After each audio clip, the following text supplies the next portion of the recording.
अन्नदाता, पग पग पर है संग तुम्हारे अन्नदाता। लहू किसानों का बन के पसीना सींचता है धरती का सीना। मेहनत का तेरी हक दिलवाने, नई तकनीक नई खोज बताने। पशुधन को गुणवान बनाना, पौध सुरक्षा को सिखलाना, खेती के सब गुर समझाने, भारत का सरताज बनाने। आठों पहर है संग तुम्हारे अन्नदाता, अन्नदाता।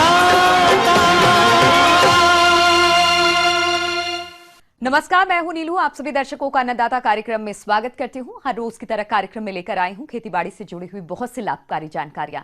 तो चलिए सबसे पहले देखते हैं क्या है विशेष आज के कार्यक्रम में। अच्छी बढ़वार हेतु गन्ने की फसल में किए जाने वाले जरूरी कार्य,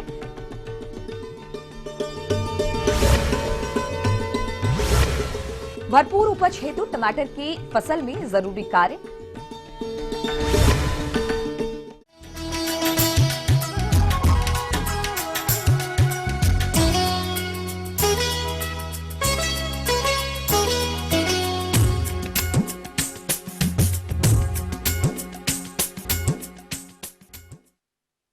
अपने राज्य के जो किसान भाई शरतकालीन गन्ने की बुआई पिछले माह कर चुके हैं, उनके यहां अभी खेतों में गन्ने का अंकुरण हो रहा है और इस अवस्था पर सिंचाई एवं कीटों की रोकथाम नहीं करने पर पौधे सूखने लगते हैं। इसलिए गन्ने की फसल की उचित बढ़वार के लिए इस अवस्था पर कौन कौन से जरूरी कार्यों को करना है, आइए जानते हैं त्रिहुत कृषि महाविद्यालय जिला मुजफ्फरपुर के कृषि वैज्ञानिक डॉक्टर हरेंद्र सिंह से। इस समय जो हमारा शरतकालीन गन्ना लगा हुआ है, उसमें अपने गन्ने को देख रेख करना और क्या क्या शस्य क्रियाएं करनी है, उसे करने की आवश्यकता है। गन्ने की फसल एक लंबी अवधि वाली फसल है और इस कारण इसमें कीट आदि का प्रकोप अधिक होता है और इस कारण गन्ने का अच्छा उत्पादन भी नहीं मिल पाता है। तो गन्ने की फसल में कौन कौन से कीटों का प्रकोप है, आइए जानते हैं। गन्ना का पौधा हमारा अंकुरण हो गया है और उसमें कुछ जो है हमारे जो है कले जब निकलते हैं तो उसमें पिहका सूखने की जो है बीमारी आ जाती है। पिहका सूखने जो है कीड़े के कारण होता है, जिसमें जड़ छिद्रक तथा तना छिद्रक जो है ये कीड़े होते हैं, जो कि नीचे से जमीन के सतह से जो है पौधे को काटते हैं और गन्ने का बीज का जो है पिहका जो है सूखने लगता है। खींच करके अगर देखेंगे तो आसानी से खींचने पे निकल जाता है। तो इसे हम इस कीड़ों के रोकथाम के लिए जरूरी है कि उसमें हम एक सिंचाई कर देंगे तो निश्चित रूप से हमारा जड़ छिद्रक और तना छिद्रक जो गन्ने का कीड़ा है उससे निदान मिल जाएगा और हमारी फसल की बढ़वार अच्छी होने लगेगी। किसान भाइयों, गन्ने की फसल को लगभग 150 से 160 सेंटीमीटर पानी की आवश्यकता होती है और लगभग 120 सेंटीमीटर पानी ही वर्षा से प्राप्त होता है तथा शेष पानी की पूर्ति हमें सिंचाई के द्वारा ही देनी पड़ती है। तो कब और किस समय इसमें सिंचाई करें, आइए जानते हैं। इस समय गन्ने की फसल में जो गन्ना का अंकुरण हो गया है, उसमें पहली सिंचाई या दूसरी सिंचाई जो चल रही है, तो सिंचाई के बाद अंतरकर्षण क्रिया अवश्य करें। गन्ने की फसल में लगातार सिंचाई करते रहने के कारण इसमें कई खरपतवार उगाते हैं, जो कि फसल की बढ़वार में बाधा डालते हैं।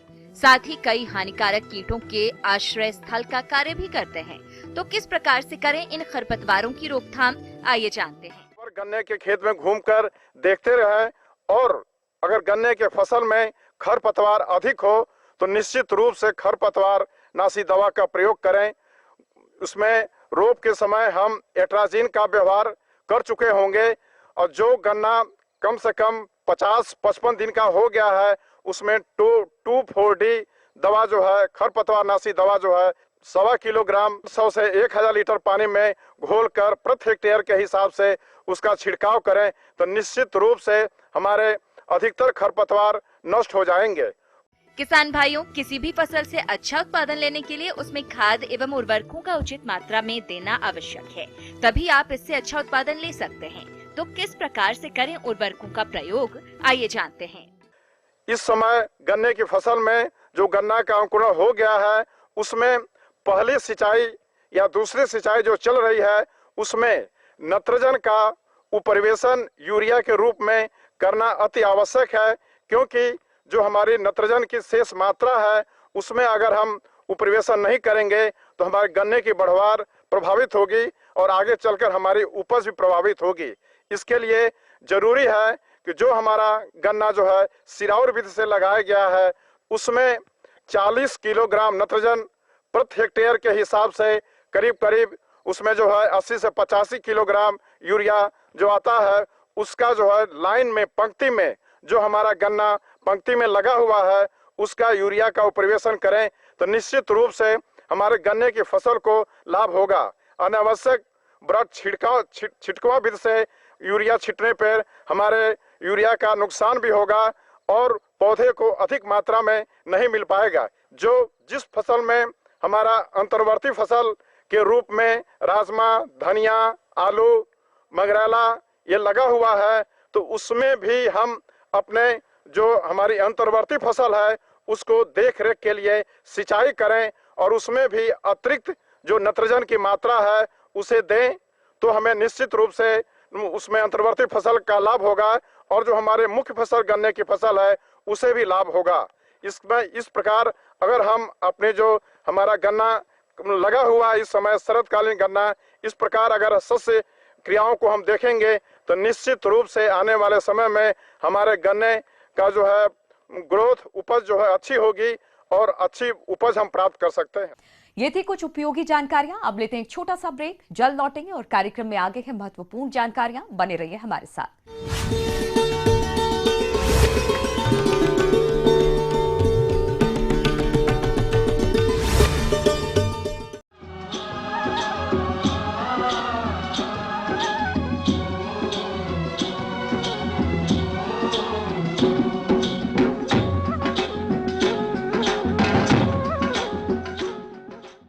ब्रेक के बाद आप सभी दर्शकों का स्वागत है। चलिए अब रुक करते हैं अगली कड़ी की ओर।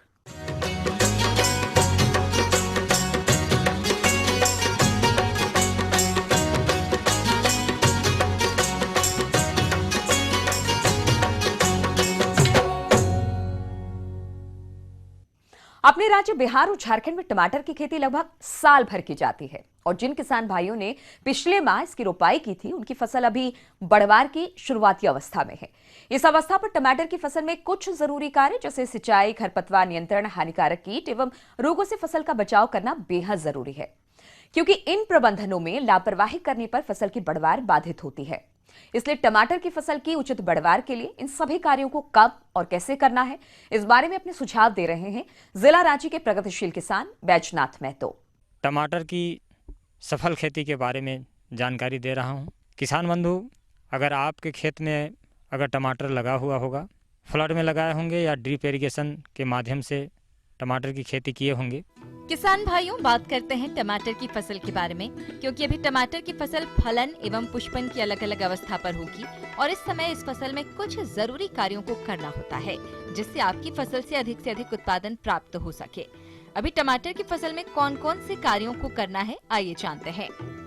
अपने खेत में टमाटर लगाने के बाद 10 से 15 दिनों के अंतराल पर अगर आपका फ्लड में होगा तो आप कोड़ाई करके उसमें मिट्टी दिए होंगे, और अगर आपका ड्रिप इरिगेशन में होगा फिर भी आप उसमें मिट्टी दिए होंगे, जिसे हम लोग वेजिटेटिव स्टेज कहते हैं या साग पात की अवस्था हम लोग अपनी भाषा में कहते हैं।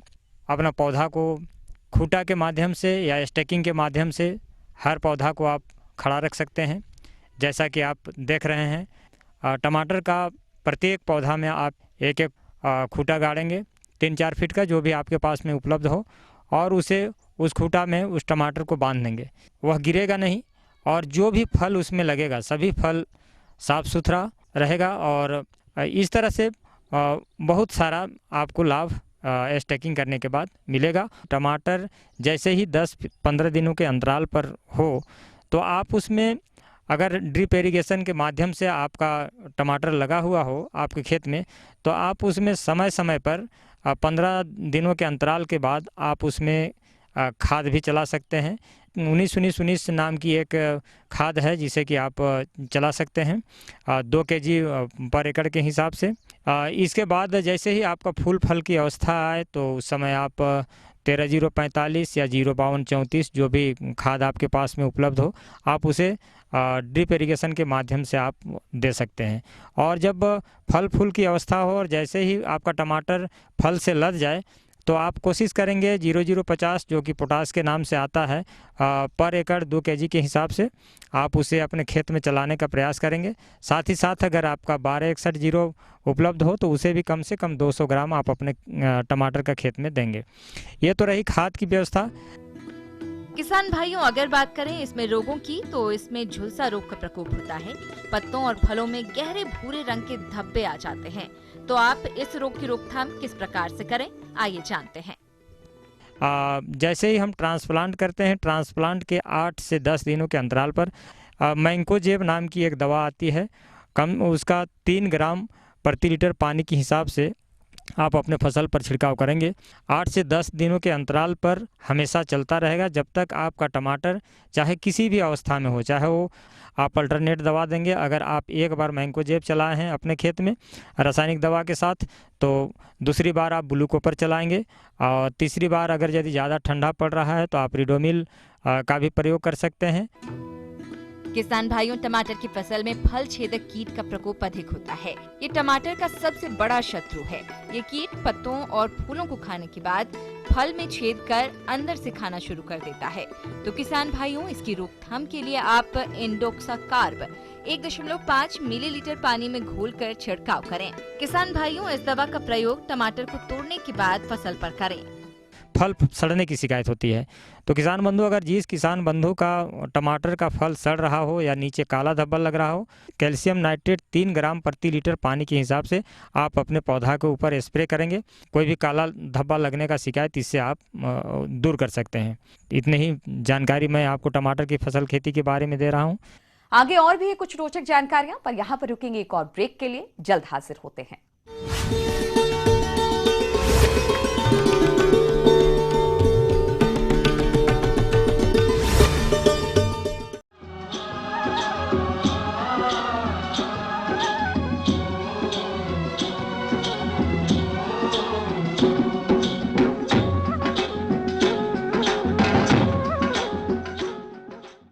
ब्रेक के बाद एक बार फिर से आप सभी दर्शकों का अन्नदाता कार्यक्रम में स्वागत है। बढ़ते हैं अगली प्रस्तुति की ओर।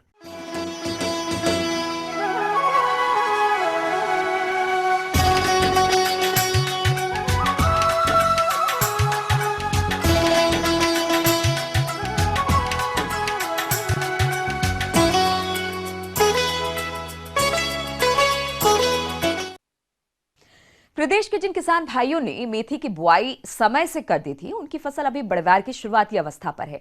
और इस समय फसल की बढ़वार उचित ढंग से हो, इसके लिए कुछ जरूरी कार्य जैसे खरपतवार प्रबंधन, सिंचाई, कीट नियंत्रण इत्यादि पर ध्यान देने की जरूरत है। लेकिन अक्सर किसान इन कार्यों पर कोई विशेष ध्यान नहीं देते, जिनके चलते फसल की उचित बढ़वार नहीं होती है। इसलिए मेथी की फसल में इन सभी कार्यों को कब और कैसे करना है, आइए जानते हैं कृषि वैज्ञानिक डॉक्टर दिनेश अरोड़ा से। किसान भाइयों, मेथी, दाना मेथी एक सर्दी में बोई जाने वाली प्रमुख बीजीय मसाला फसल है। प्रदेश के जिन किसानों ने मेथी की बुआई की होगी, उनकी फसल में इस समय खरपतवारों की अधिकता होगी और ये खरपतवार फसल से खाद, पानी, प्रकाश में प्रतिस्पर्धा करते हैं। तो किसान अपने स्तर पर किस प्रकार से खरपतवार नियंत्रण एवं विरलीकरण करें, इस बारे में आइए जानते हैं। इस समय फसल 15 से 25 दिन की अवस्था पर है। तो प्रमुखता से इस समय एक तो खरपतवार नियंत्रण की बात करें किसान भाइयों। मेथी चूंकि एक नाजुक फसल है और इसकी बढ़वार शुरुआत में काफ़ी धीरे धीरे होती है, तो उसका नतीजा ये निकलता है कि खरपतवार हमारे खेत के अंदर अपना प्रभाव जमा लेते हैं और हमारी उपज को प्रभावित करते हैं। तो मेथी के अंदर लगभग 1 माह 25 से 30 दिन की अवस्था पर और 55 से 60 दिन की अवस्था पर, दो अवस्थाओं पर यदि हम हाथ द्वारा निराई गुड़ाई करके खरपतवार प्रबंधन करें तो इसके 2 लाभ हमें मिलते हैं। एक तो कचरे का, खरपतवार का नियंत्रण पूरी तरह से हो जाता है। दूसरा, जड़ क्षेत्र के अंदर वायु संचार अधिक होता है। किसान भाइयों, मेथी की फसल में पानी समय पर देने से अच्छी पैदावार मिलती है, किंतु इसका उचित समय क्या है, इसके बारे में जानकारी के लिए मिलते हैं। किसान भाइयों, जहाँ तक सिंचाई प्रबंधन का प्रश्न है, मेथी की फसल में 4 सिंचाई देनी आवश्यक है और ये सिंचाइयाँ क्रमशः 30 दिन, लगभग 55 से 60 दिन, लगभग 85 से 90 दिन और 100 से 105 दिन की अवस्था पर दी जानी चाहिए। इनमें जिस समय दाने का निर्माण मेथी के पौधे में होता है वो सबसे अधिक क्रांतिक अवस्था है। उस समय यदि सूखा काल रह जाए, यदि सिंचाई प्रबंधन का हम ध्यान न रखें तो दाना सिकुड़ जाता है, दाने का वजन कम हो जाता है और अंततः हमारी पैदावार प्रभावित होती है। तो किसान भाइयों, इस क्रांतिक अवस्था पर यदि हमारे पास पानी की कमी भी है तो इस क्रांतिक अवस्था पर विशेष ध्यान रखें कि दाने के निर्माण की अवस्था पर मेथी में नमी की कमी न रह पाए, खेत में समय पर पानी आवश्यक रूप से लग जाए। यदि समुचित मात्रा में हमारे पास सिंचाई उपलब्ध है तो ऐसी दशा में जो मैंने आपको 4 सिंचाई बताई वो सिंचाइयाँ हमें लगानी चाहिए, जिससे हमें अधिक से अधिक उत्पादन प्राप्त हो सके। मेथी फसल की अच्छी पैदावार हो, इसके लिए इसमें पोषक तत्वों का प्रबंधन करना आवश्यक होता है। तो इसके लिए किसान कौन सा उर्वरक लें और कितनी मात्रा में प्रयोग करें, इस बारे में जानकारी के लिए मिलते हैं। अलग से खड़ी फसल के अंदर यदि बढ़वार अच्छी हो तो नत्रजन देने की आवश्यकता नहीं रहती, लेकिन यदि बढ़वार कमज़ोर है तो उस दशा में नत्रजन देने की सिफारिश भी की जाती है। तो खड़ी फसल के अंदर यदि पौधे कमज़ोर हैं, फसल की बढ़वार अपेक्षित नहीं है, आशातीत नहीं है, तो ऐसी दशा में लगभग 20 किलो नत्रजन इस समय जब हमारी फसल लगभग 25 से 30 दिन के मध्य है दी जानी चाहिए और इसकी पूर्ति के लिए लगभग 45 किलो यूरिया प्रति हेक्टेयर दर से छिड़क कर देना लाभप्रद रहता है। मेथी की फसल को विभिन्न तरह के कीट एवं रोग नुकसान पहुंचाते हैं, तो किसान इन कीट व रोगों की पहचान कैसे करें और नियंत्रण के लिए कौन कौन से उपायों को अपनाएं, इस हेतु सुझाव के लिए मिलते हैं। किसान भाइयों, इस समय मेथी के अंदर कीट व बीमारी का प्रकोप भी प्रारंभ हो जाता है। प्रारंभिक दशा के अंदर मोयले कीट का प्रकोप सबसे ज़्यादा होता है। मोयला कीट एक रस चूसक कीट है जो पौधे की पत्तियों पर बैठकर उसका रस चूसता है और पौधे की बढ़वार को प्रभावित करता है। इसका प्रकोप ज़्यादातर उन भागों पर जो थोड़े से टेंडर भाग होते हैं, जो कोमल भाग हैं, जो नई कोपल फूटती है, उसके ऊपर देखने में ज़्यादा मिलता है। तो इसके लिए मिथिल डिमेटोन 25% EC नामक दवा का 1 मिलीलीटर प्रति लीटर पानी के अंदर मिलाकर छिड़काव किया जाना चाहिए। इसके लिए लगभग 500 से 600 लीटर पानी प्रति हेक्टेयर की दर से पर्याप्त होता है। इसी प्रकार डाउनी मिल्ड्यू नाम की एक बीमारी, मृदुल आसिता नाम की एक बीमारी का प्रकोप हमारे मेथी के फसल के अंदर देखने में मिलता है। तो इसके नियंत्रण हेतु यदि आप देखेंगे तो पत्तियों की पिछली सतह के ऊपर सफ़ेद रंग के धब्बे पाउडर नज़र आएगा आपको। ये मृदुल आसिता रोग का लक्षण है और हमारी फसल पीलापन ले लेगी और फसल की बढ़वार एकदम से कमज़ोर हो जाएगी। तो ऐसी दशा के अंदर ज़ाइनेब या मैनकोजेब का स्प्रे किया जाना चाहिए। जिस समय इस रोग के लक्षण प्रकट हों उस समय 2.5 किलो ज़ाइनेब या मैनकोजेब प्रति हेक्टेयर की दर से इसके 2 छिड़काव 15 दिन के अंतराल पर किए जाने चाहिए, जिससे इस रोग का प्रभावी नियंत्रण किया जा सके। तो किसान भाइयों, इस समय हमारे मेथी की फसल के अंदर उचित समय पर उर्वरक प्रबंधन, खरपतवार नियंत्रण, सिंचाई प्रबंधन, कीट व व्याधि प्रबंधन द्वारा हम मेथी की अच्छी पैदावार ले सकते हैं।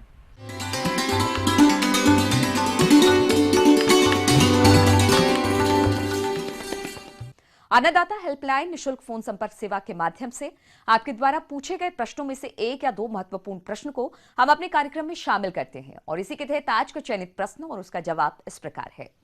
अन्नदाता कार्यक्रम में आज जो प्रश्न हमने शामिल किया है उसे पूछा है जिला कटिहार से जयराज किशोर जी ने।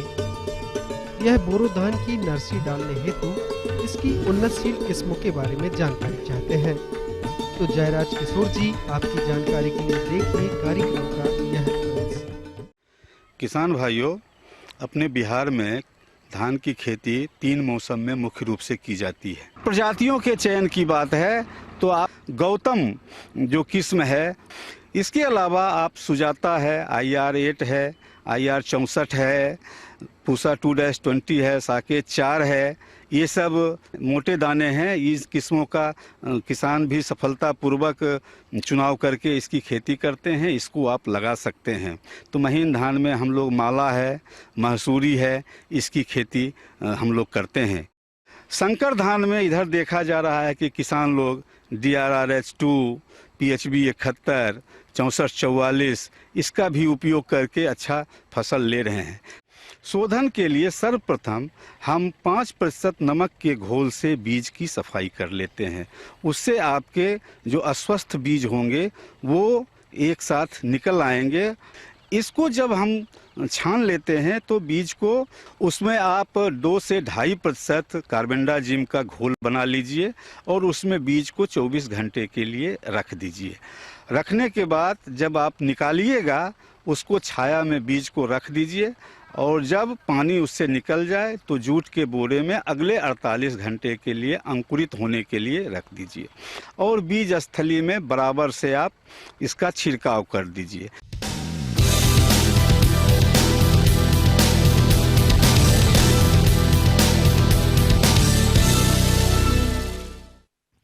राज्य के विभिन्न मंडियों में कृषि उत्पादों के चढ़ते उतरते बाजार भाव की संक्षिप्त जानकारी इस प्रकार है।